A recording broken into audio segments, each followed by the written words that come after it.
Hey, good morning, CSL and beyond. How is everyone this lovely morning? It is the beginning of February. Can you believe it? This is amazing. I'm excited. I'm excited about this month, and I'm excited about the changes that are occurring around us. And I just feel an energy and a shift starting to occur, not just in our community, but all over. So welcome, welcome, welcome. Today's class is going to be from a book that I love, from Wallace Wattles. Now, I think I spoke to you last week about Mary Mann and Morrissey and her Prosperity Plus class, her very first one, I think, refers to a book called The Science of Getting Rich. And it's not just rich about money. Although it talks about financial success and wealth. It applies to every area of your life. So I've been reading this book. I went back and I was cleaning up my stuff and organizing some of my books, and I ran across this and I thought, man, I got to use this again because this was really good stuff.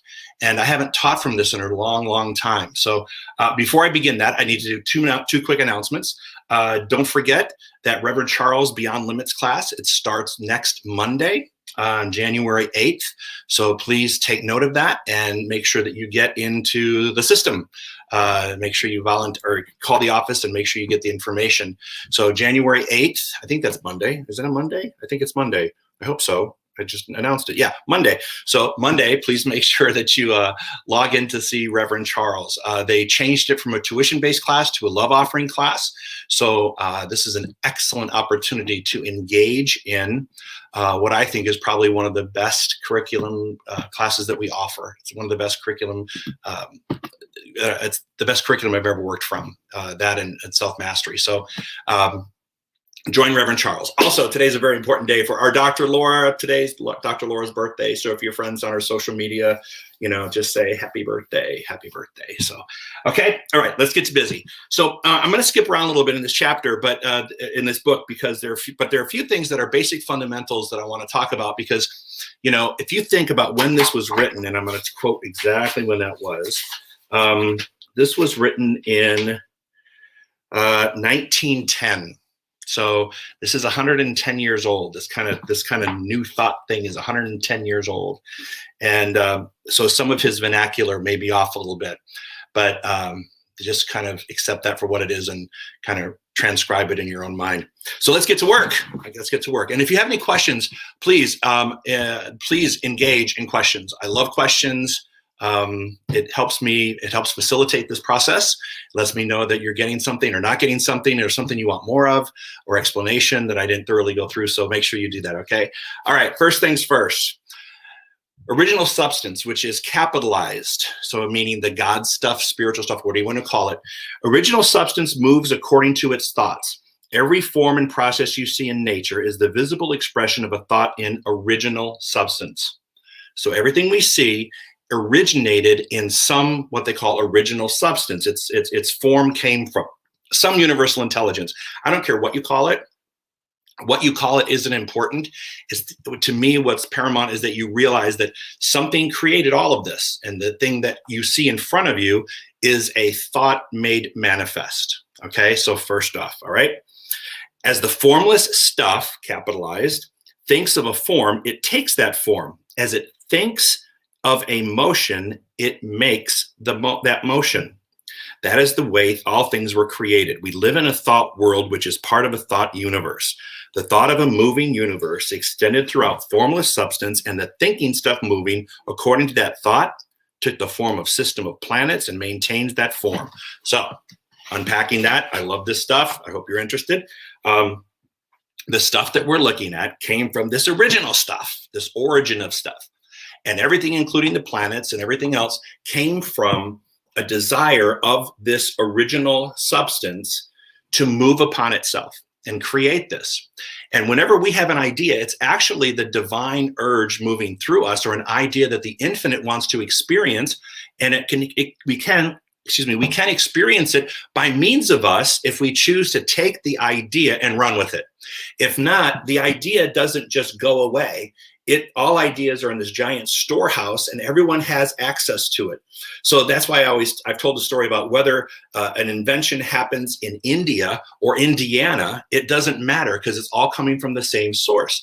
And what you'll do is you'll see that someone has filed for some sort of a patent or trademark or something like that, and they do it within days of each other, not knowing that this other person is doing that. And why does that happen? It happens because we're all getting all of our information, all of our desires come from this one central source of intelligence, okay? And it moves and has its being and continues to beckon us to create for our good, all right? For its good, which is ultimately our good, all right? Moving on. I love this stuff. Here we go. Thinking substance takes the form of its thought and moves according to that thought. Holding the idea of a circling system of suns and worlds, it takes form in these bodies and moves and thinks as them. Next thing down. Here we go. Every thought of form held in a thinking substance causes the creation of the form, but always, or at least generally, along lines of growth and action already established. Now, this is interesting. Okay, so let's unpack this. Every thought of form held in this original substance, okay, capitalized, causes the creation of form. So everything held in that substance is the cause of form. But it also is a cause of form along lines originally established. So in other words, in my interpretation of this, it unfolds in a way that we can recognize it. Okay, it's not an idea that's way out. It's just it's achievable because it's conceivable. You can conceive it, you can achieve it. So it has a method. It has an established way of getting there. We may not see the point-to-point process, but having us see the point-to-point process isn't necessarily the idea. The idea is that we take it, and then once we receive it and embody it, the universe will unfold in front of us to help us unfold and demonstrate into that, from that universal substance, our demonstration. Hope that makes sense. Okay, let me keep going. All right. The thought of a house of a certain construction, if it were impressed upon the formless substance, might not cause the instant formation of the house, but get this, but it would cause the turning of creative energies already working in trade and commerce into such channels to result in the speedy building of the house. And if there were no existing channels through which the creative energy could work, then the house would be formed directly from primal substance without waiting for the slow process of the organic and inorganic world. Okay. Unpack this. So it's not like you can go, okay, I want a house, boom, and it's there. All right. It doesn't work that way. There's actually a process by which, we utilize the sources known to us and new sources revealed to us to create things in our life. Like you said, we use the trades of those who know how to build a house to create the house. In other words, we're not starting from ground zero. We don't have to learn how to create a hammer. We don't have to learn how to create a hammer, to use a hammer, and have someone else use the hammer. The universal process already has a lot of those things structured out for us. Our job is to pay attention to those things that are unfolding and revealing themselves by means of that universal process, that stuff. And then we take it and go, okay, I want to run with that. The reason I bring this up is because lately I've been having a lot of conversations with individuals, and those conversations have been primarily focused on scarcity and being scared in today's environment, in the way things are post-COVID and the way things have unfolded financially and physically in the job world. So it's funny because I've been talking to these people and kind of counseling them along the way. And believe it or not, the past few weeks, I begin to see a shift in the way they think about it. And then suddenly possibilities of interviews and other jobs and whole other careers have surfaced as a result of them opening up and receiving their wealth instead of focusing on their scarcity. Okay, so that's my motivation for doing this, is because I see so many people who've been so genuinely concerned, and rightfully so, that their livelihood has been taken away during the past year or two, and have felt a real financial crunch and trying to figure out, how do I recreate myself in this post-COVID world and sustain my living and actually thrive, not just sustain, but to thrive in it and create something new and valuable. Okay, so moving on. This is italicized in his book, which I think means really important, okay? No thought of form can be impressed upon original substance without causing the creation of the form. Here we go. That's where we get the statement, all thoughts become things, not some of them, okay? Because it says, no thought of form can be impressed upon the original substance without causing the creation of form. So all thoughts create form. Unfortunately, when we are in situations where there is a lack of health or a lack of finances or discord or in your relationships or your job, whatever it is, whatever the disconnect is, if that becomes our impress into that spiritual stuff, it continues to manifest that in our outward experience. So again, you continue to bring about what you think about. That's where those little terms come from. But most importantly, it's impossible for that universal substance to reject the idea because it's a bad idea. It doesn't know bad from good. It only knows that that's what you're thinking about. That's your impress into the universal impress, in the universal spiritual structure. That's what you want to take away, because that's what you're putting into the universe.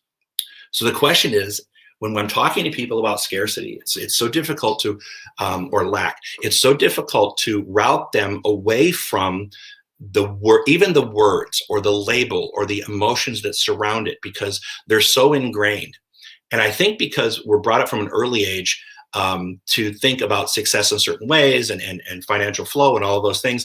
And so when we don't have that, when we're out of that flow, or we're feeling too inundated with debts and bills and things like that, it tends to take over all of our energy. And keep in mind that whatever takes over your energy never takes over it just in the area that you're concerned about.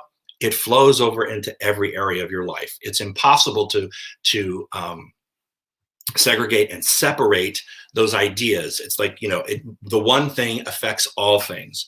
I know that, I've seen families that when money is a problem, the whole family is in complete chaos and dysfunction, and there's complete fear.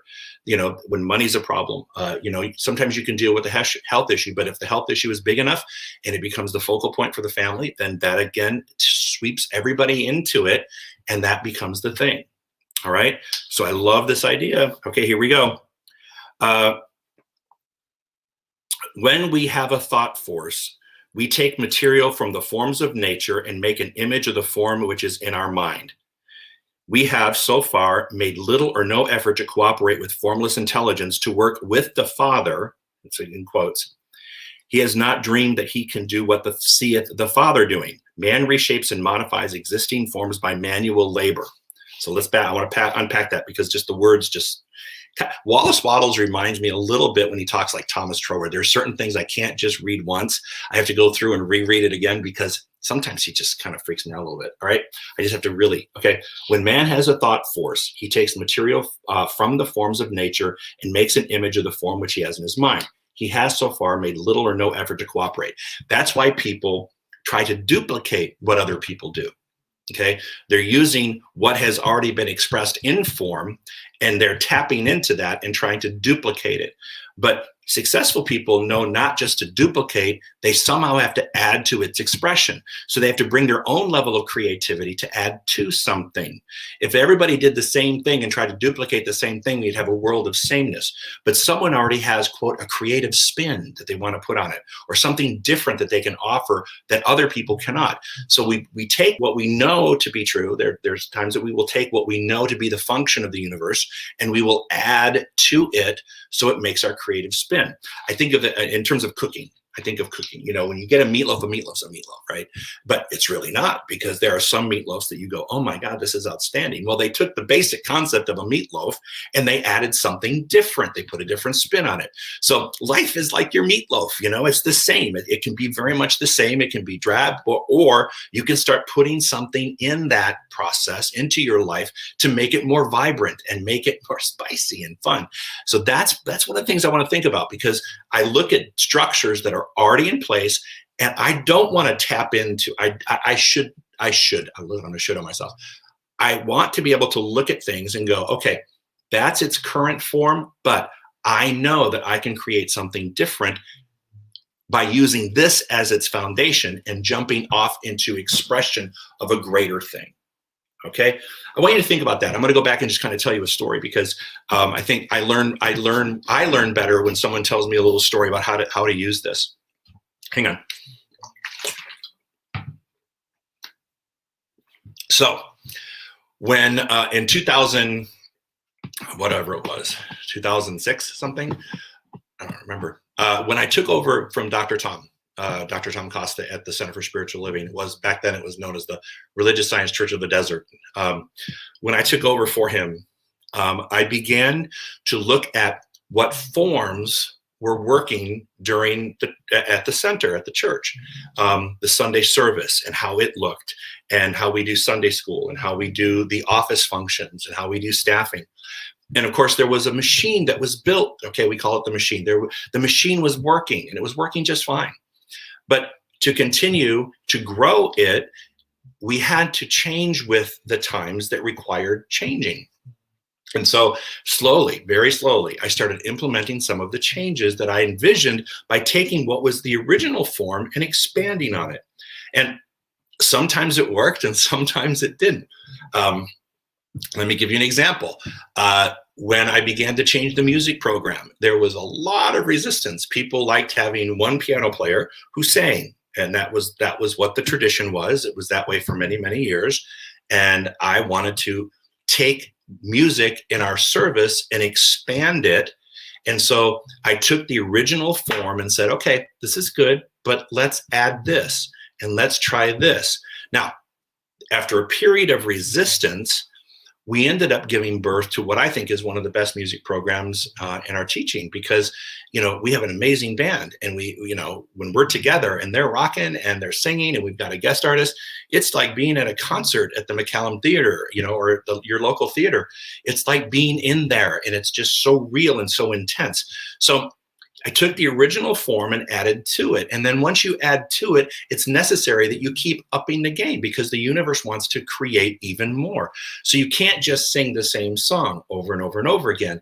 There has to be a change there. Now, people don't like that. People like routines and drills. Usually when it comes to spirituality in their churches and the hymns and the songs, they like familiarity. So changing that just a little bit is necessary. But understand that in the process of doing that, you create something new. Now, I have no idea where Reverend Charles is going to take the music program. When he takes over, whenever that is, we have no idea when that's going to be. But when he does take over, he may be shifting things and creating things and expanding things in his vision that he thinks is appropriate. And so I would just say this: wherever you are in your life, think about, how can I add to this to create something even more intimate or special or connected or desirable? How can I make these things in my world even better? And it's simple little things. It's simple little things.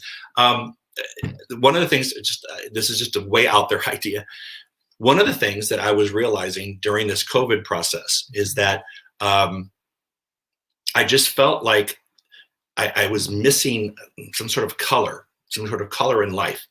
So because when I was locked in, and we're locked in here at the house, it just felt kind of odd. So what I did was, every week I would get these flowers from the market, and I'd get a couple of the cheap bouquets, and I put them together to make one good one. But that color that I added to my decor in my room, I put one upstairs in the bedroom, and I put one downstairs on my center island. Those, just putting them there, added a sense of warmth and color, and just a sense of life at a time when things felt less than that. Things felt very confining and colorless, if you will, because it was a very different time. So just by adding that one little element, begin to change and made a room different, made the emotions different, made the vibration just feel a little bit different. Okay, so continue with me here. When man has a thought force, he takes the, oh, we already did this one.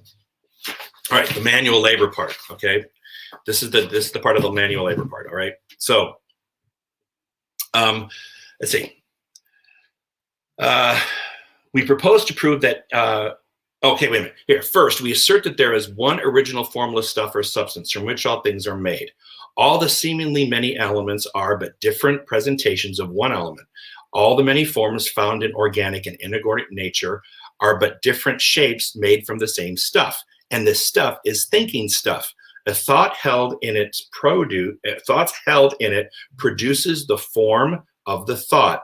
Thought in thinking substance produces shapes. We are the thinking center, capable of original thought. If we can communicate our thoughts to the original thinking substance, we can cause the creation or formation of the thing we think about. So here we go again.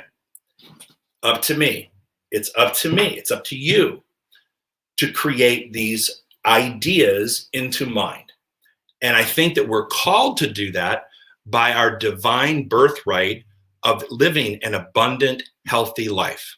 I think that's our birthright. I think that's our divine spiritual birthright to live that. Now, if we're not living that, we need to take note of that and go, okay, what can I do? Universe, talk to me. All right. And here's one of the roadblocks, because I'm just sharing some of the things that have been going on in my world. I was talking to someone and they go, I just don't know what to do next. And I said, well, have you prayed for clarity and next step to be revealed? Have you prayed specifically for that? Because many times we have a big prayer, we have a big desire, we have a big vision. We have a big vision and we just don't know how to get started. So many times in the process of having a big vision, I always pray for the clarity to take the first step and to know that I'm being divinely guided in divine right action in the first step. And historically, and I can just say historically, when I've stepped back and haven't had a knee-jerk reaction to something, when I've stepped back and didn't felt pressure to do something, when I stepped back, I was able to breathe and pray this clarity in and pray the first step in, instead of saying to myself, I don't know how to take the first step.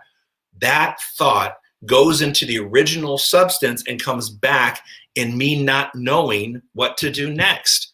Its impress is actually validate my reaction is actually validating my lack of understanding of how the process is working, because I keep affirming that I don't know. So when I affirm that I don't know, I continue to not know. So the law is working perfectly, keeping me away from the things that I'm ready to do. But I keep telling it, no, I don't know how to do this. Does that make sense? Somebody chime in here. Do I have any listeners out there? Just someone say hi. Just someone say hello, I'm with you. That way I feel like I'm talking to somebody, okay? If not, I feel like I'm talking to the universe, but that's okay, I'm talking to myself. This is how he sums this up.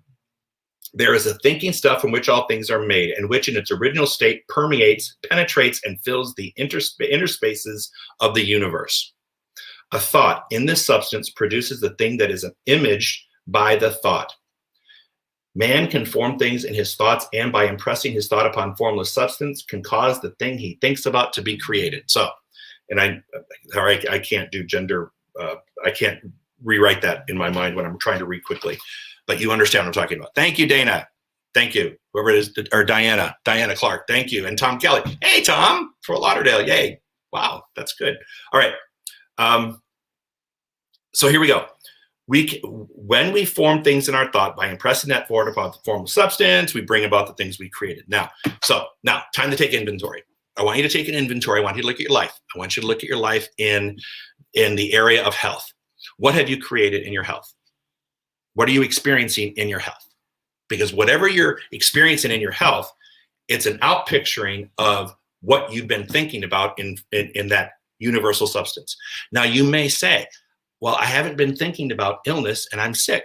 Well, if you've been thinking about how not to get sick, then the sick part of it continues to surface. If your thoughts are dwelling upon wellness and health and energy and vitality, you may find yourself getting less sick because your focus is not avoiding something, but producing something. There, I call it those avoidance demonstrations. We don't want to demonstrate by avoiding something. We want to demonstrate by creating something. Now, in the back of your mind, you may think, well, I'm just trying to, no, stop thinking in the back of your mind anything but acceptance of the right thing, clarity of the right thing.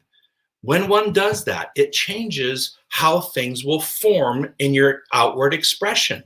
It sounds really crazy that you have to be that careful with your thoughts, but you truly do. You have to be that careful in order for you to be able to express what you need to express. All right. So that's the first thing. All right. Now, next thing, here we go. I hope you're there. Here we go. Okay. Continuing on. The way we do things is a direct result of the way we think about things. All right. The way we do things is the way we resolve. Okay. So I'm going to start out. Perfect example this morning. I woke up this morning and I sat there in bed going, I really need to do the treadmill today. And if I got up right now, I could get the treadmill done long before like the whole day starts. Or I could go back to sleep for another hour. And I had this big debate and I'm like, see, if I do that though, if I get up and I do that, will I be tired later? I had this great debate with myself. Instead of just saying, you know what, health is mine and get up, right? All right. Instead of just saying, get up, I'm not even saying that. I'm just saying, I'm debating about whether or not to stay healthy or to move in the direction of my health. Why am I debating this? If I know what it is to get to be that needs to be done, I need to do it. I need to get on it, right? So knowing that that's the structure, the way I approach it is really important. If I approach things with dread, then I dread doing them. If I approach things with the right and proper attitude, in other words, refiguring the way I think about some of the things I have to do, all right? When I do that, it allows me to experience it in a different energy, all right? I don't enjoy cleaning the house, right? Unlike my husband who loves to clean, obsessive compulsive disorder, just can like take a Q-tip, dip it in alcohol and clean the grout all day long and find great joy in that. I don't find great joy in that. So, but when it's my time to clean up, when I have to clean, when it's my time to do that, or it's my turn, I have to approach it differently because otherwise I'm like, oh, my back hurts, or this hurts. And I find a million excuses to feel badly while I'm doing the thing I'm doing. Consequently, I don't like doing it. But when I transform my thought, like this morning, I finally said, just get up, stop talking to yourself and get up. When I finally took that action, it was very obvious that now it was my time. It was like perfect. And now I feel like totally energetic. And thank you, God, I actually got it done. So today I'm thinking, check that off the list. I checked that off the list before my day even started. It was 6:30 in the morning. I'm like, hey, my alarm went off while I was getting off the treadmill. I'm thinking, oh my God, I'm an hour into my day already and perfect. All right. Oh, my sister's on. Hi, Jill. So I do have a crowd out there. Good. Okay, I have to warn you. Sylvia, my housekeeper for like 25 years, is about to walk in the door. And when she does, the dogs are going to bark. So heads up, the dogs are going to bark and the dogs will run and I'll have to close this door. And she might even say hello because she doesn't know I'm doing this. So be patient with me. All right. Right on cue. All right, here we go. To do things in a way you want to do them, you have to acquire the ability to think the way you want to think. This is the first short step toward, and she calls it out, this is the first step in getting rich. If you want to experience richness in your life, then that is the first step, is to start thinking that you're abundant and rich. All right. Hang on one second. Hang on. Don't move. All right. Hey, Sylvia, I'm on the phone. There we go. Now she knows. Here, go ahead, guys. Go ahead. Now you get to meet my dogs. There's my 2 dogs. There we go. Now I'm all to myself. Okay, back to you. So, the wonders of having to do Zoom at home. All right. Kim, what are you saying here? Thank you for your musical program. It brought me back every Sunday. The best. I stay open and change. Thank you. Thank you, Kim. I'm glad you said that. I'm glad you said that because, boy, I can't wait. I don't know how. Okay. But I do know that the universe knows how, that when we return to our service, we will be able to implement a training, a music program that will be, bar none, continue to be the best. Thank you, Kim. I appreciate that. All right, here we go. I'm going to go back into this.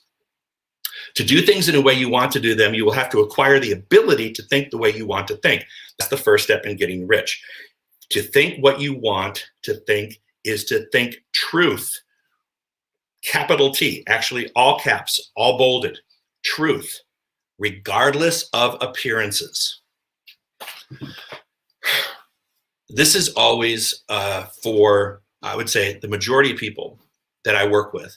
This is always one of the biggest, I don't want to say roadblocks, speed bumps to progress, okay? I wouldn't say a roadblock because it's not blocked, it's just a bump. You have to get over the bump. Getting over the bump of appearances and seeing the bigger picture. I was reflecting on how when looking at a speed bump and kind of calling it a roadblock or a hit a wall, I don't know if anybody can relate to that.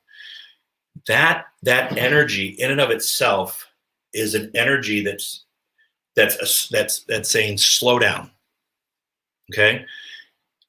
I tend to try to barrel through roadblocks, like bust through them physically. You know what I mean? I'm like, okay, we got to get through this.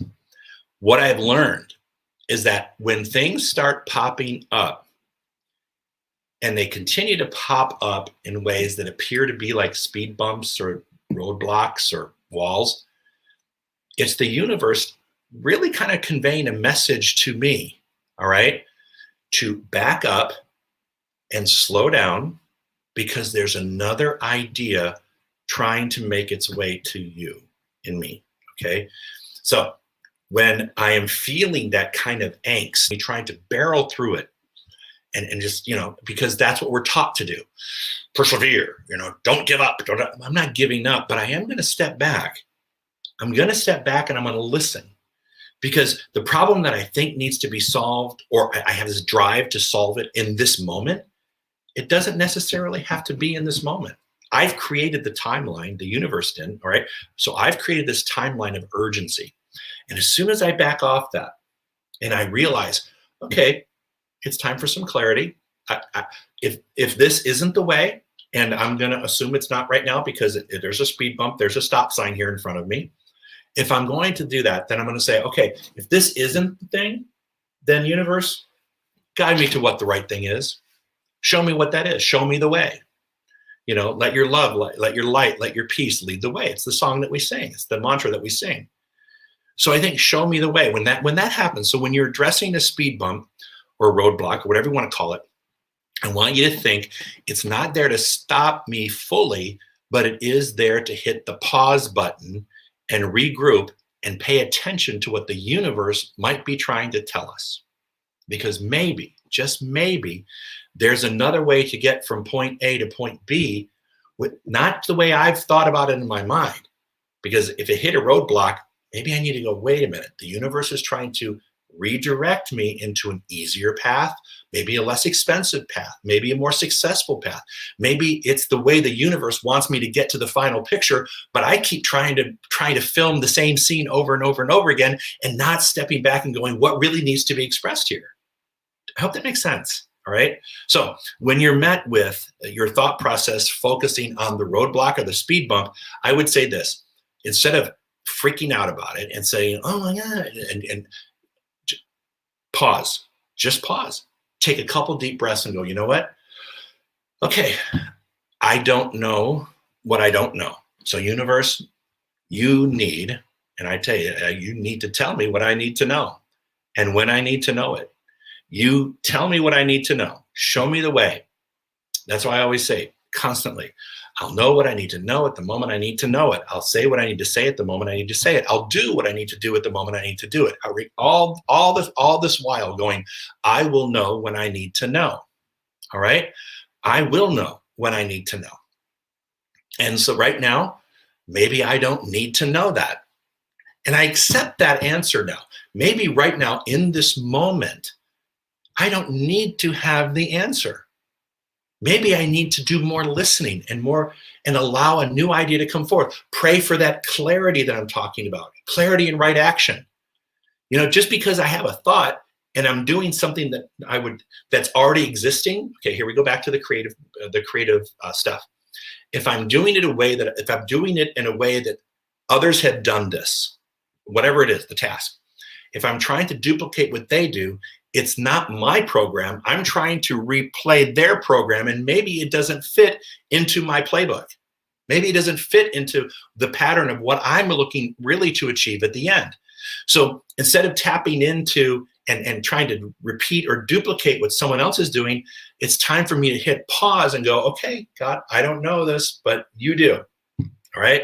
So when it's time, I'm demanding, universe, that you show me that way. And thank you, Diane. I'm glad you like that song. You show me that way, because that's what's most important. And then, it's true. It's true. This is true. Every time I've done that, and I've been doing it a lot the last probably 2 months, I've been really trying this stuff out, right? Because it's not just thinking about it, it's actually applying it. And the past couple months, I've had occasion to really think about this and really apply the language. And as soon as I begin to apply the language, the answers become softer. In other words, there's not this intensity that's there. They become softer, and actually they become much more easier to implement, instead of me doing it the harder way.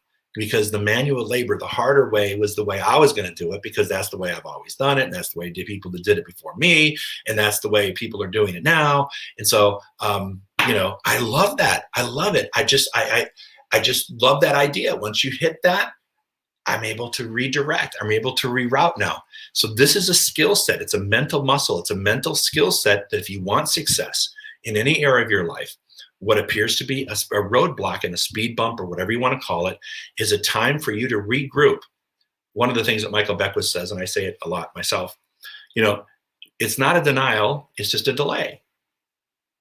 And you know what? It is what it is. It's not a denial, it's just a delay. When I think of this year, this 2020, and some of the things that have happened, and I do think about it quite often, I think that that's a really good thing to say. The universe hasn't denied me happiness, hasn't denied me these things, but there is a delay in the things I was planning, right?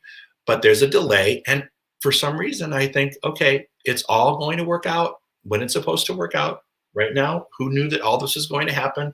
But I can't live in a state of resentment every day because it hasn't played out the way I want it to play out. All right? Because it hasn't played out that way. We all can live in a great sense of anger and resentment over what we have lost over the past year. Or we can say, this has been a time to regroup, and now I can't wait to see what the future holds. I've always said this. I've always said, I don't know who said this. I can't wait to see how the universe works this out. This is always something that I'm trying to tell myself. And when I'm meeting with people, and I talk with them and we share, and I give spiritual advice if they ask for it. I'm always like, man, I can't wait to see how the universe is going to work this out. I really look forward to seeing how the universe is going to play this out. And I have a sense of excitement, not dread. There's this Reverend Marion, there's a sense of expectancy, great expectancy of joy and happiness. She used to say that all the time. So when I say I can't wait for the universe to work this out, I'm not saying it out of default, like, I can't wait to see how the universe works that out. No, that's not the right vibration. I can't wait to see how the universe works this out, because I know it will. I know it will.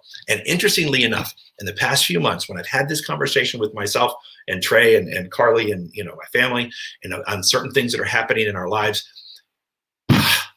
Every single time, the thing that we were trying to force, when we step back, actually works out better if we go a different direction that we didn't even know existed at the time we were trying to forge through a roadblock. Just food for thought. All right. So if you feel yourself facing a roadblock, if you feel yourself at a speed bump, just say to yourself, back up. Okay. Got the wrong energy going here. I got to have a good positive energy of clarity and divine right action. And I'll take it when I'm supposed to take it. Universe, show me the way. Show me the way. All right. One more point. Here we go. There is no labor from which most people shrink as they do from that of sustained and consecutive thought. It is the hardest work in the world. Love this. There is no labor from which most people shrink as they do from a sustained and consecutive thought. Keeping your mind focused on the good parts, the success, is one of the hardest things we do, because we do focus on the things that start to go wrong. And a sustained, the two words, sustained and consecutive. I want you to think about sustained and consecutive. What are the thoughts you are sustaining? Are they fear-based thoughts? What are the thoughts you are consecutively thinking about? Well, how does that look? I want you to think about that, because that's truly going to be what is going to manifest for you. All right? All right, here we go. This is especially true when the truth is contrary to appearances. Okay, so this is really true when what we look at in the way of appearances is kind of lousy. And so it's really difficult to sustain and be consistent with our thoughts when the appearance looks like it's falling apart. This is not good, right? So I want you to just think about that. Think about how I'm sustaining and think about how I'm doing that. All right, here we go. Every appearance in the visible world tends to produce a corresponding form in the mind which observes it. And this can only be prevented by holding the thought of the truth. So it is required. We in Science of Mind, we talk about not holding the thought, but in this particular case, Wallace Waldo says, holding and sustaining the thought of consistency of what it is that you want to experience, that idea, that spiritual practice will bring about those things in your world, okay? That will allow you to do that. So it's the sustaining and the consistency of that, all right? To look upon the appearance of disease will produce the form of disease in your own mind and ultimately in your body, unless you hold the thought of truth, which is there is no disease, it's only the appearance, and the reality is health. Great? All right. Thank you, David Flynn. To look upon the appearances of poverty will produce corresponding forms in your own mind, unless you hold the truth that there is only abundance. To think health, which is surrounded by the appearance of dis-ease, or to think riches when in the midst of appearance of poverty, requires power. But the mind you have is powerful. It becomes the master mind. You can conquer that if you want to do that. All right? The power can only be acquired by getting hold of the basic fact, which is behind all appearances, the fact there is one thinking substance from which all things are made. All right? Did I just see a comment from my mother? I think I just saw a comment. My mom's watching? Thank you, Joey. My mother gets to call me Joey. Just what I knew. Yeah, I'll see. Now look at this. My mother, my sister, I think my family, everybody's watching this stuff. This is good. This is one way to get people to listen to you, right? All right. So here we go. If I'm thinking poverty, expect more of it. If I'm thinking disease, expect more of it. And that's hard. Okay, so now how do we do this in COVID? How do we do this? How do we think health in a time when there is this pandemic? I'm not watching a lot of the statistics in TV. I'm not watching them. As soon as I watch that, I become more of it. Now, that's not to say I'm not careful, but nothing's really changed in the mask up, social distance, the things they've been saying from day one really haven't changed. The only thing that's changed now is, my mom had the opportunity to get a vaccine, so we took that. So it's like, okay, it came in the email, but I didn't dwell on the lack of a vaccine. I'm like, when it's right, it will pop up, and I'll be damned if it didn't just pop up. And you're like, where did this come from? Here we're thinking, trying to push the envelope, make it happen. And I didn't have to do that. It just popped up in an email. Time to schedule your appointment. I'm like, Mom, you're in, done. It wasn't struggle. It was amazing how, so we can create more struggle and strife, Or we can go, you know what? I'll need to know what I need to know at the moment I'll need to do it. I'll do it the moment I need to do it. All these things will take place in divine right order and divine right action. As long as I believe that to be true, it is true in my life.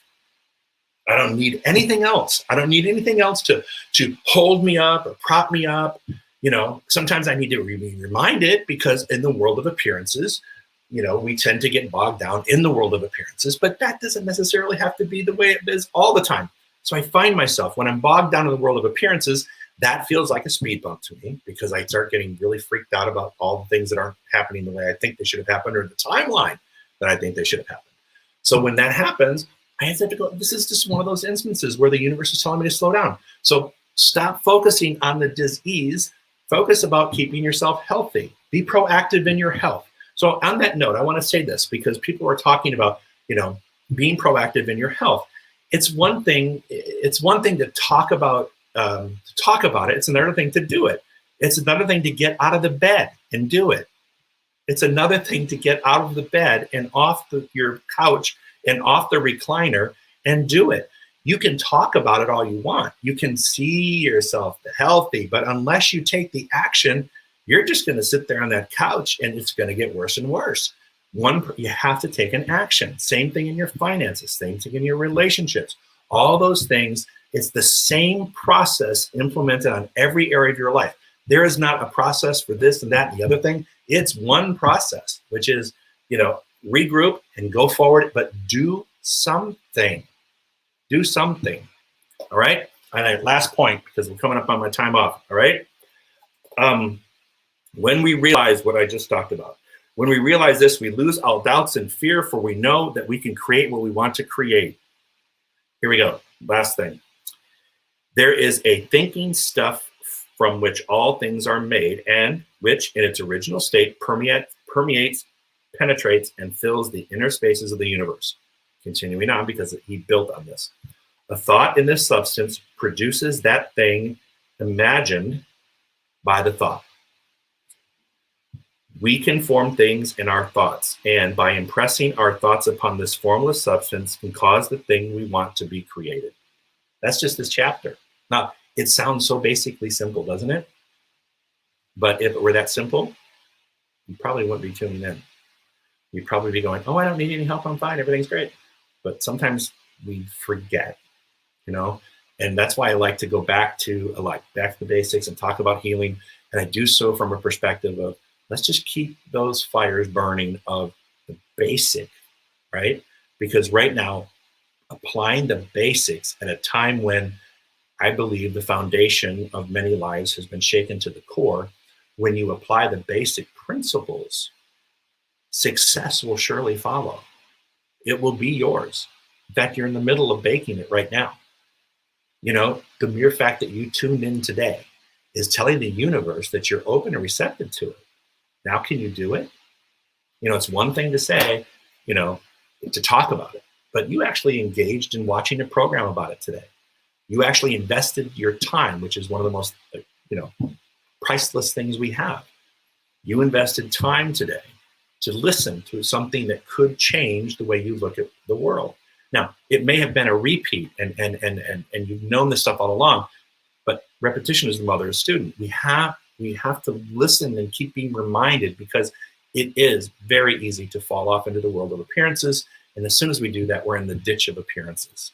Because let's face it, some things around us, they do suck. They do suck. There's no way about it. But I'm choosing not to get in the ditch with them. I'm choosing to see what the possibilities exist on the other side of this. All right? So, all right, I'm going to call it a day on that. I'm going to do about 45 minutes. What do we do, about 50 minutes? Yeah, we did about 50 minutes. So that's great. Any more questions? Pop in a question, pop in a comment. Pass this on to your friends, because we'll have it available for you to watch again on the YouTube channel. All right, so please continue to support our center. It's really important that you give where you get your financial good, or you give your spiritual good, and you give financially, because we continue to do what we're doing. We're coming up on our 330th show. I can't believe that. We're 300. I think we've done 330 some shows. So anyway, That's mind-boggling. So we need to do. We would love your support, because the only way that we can do what we do is through your financial support. We don't have any huge donors. It just takes all everybody in the grassroots to make this happen. So please continue to support our center. Don't forget to wish Dr. Laura happy birthday. Don't forget about Reverend Charles on January 8th, Beyond Limits. And thank you very much, Kim. I love you too. Thank you for joining us. Have a wonderful, wonderful week. It's a beautiful Monday, and it will continue to be a wonderful week if you want it to be. All right.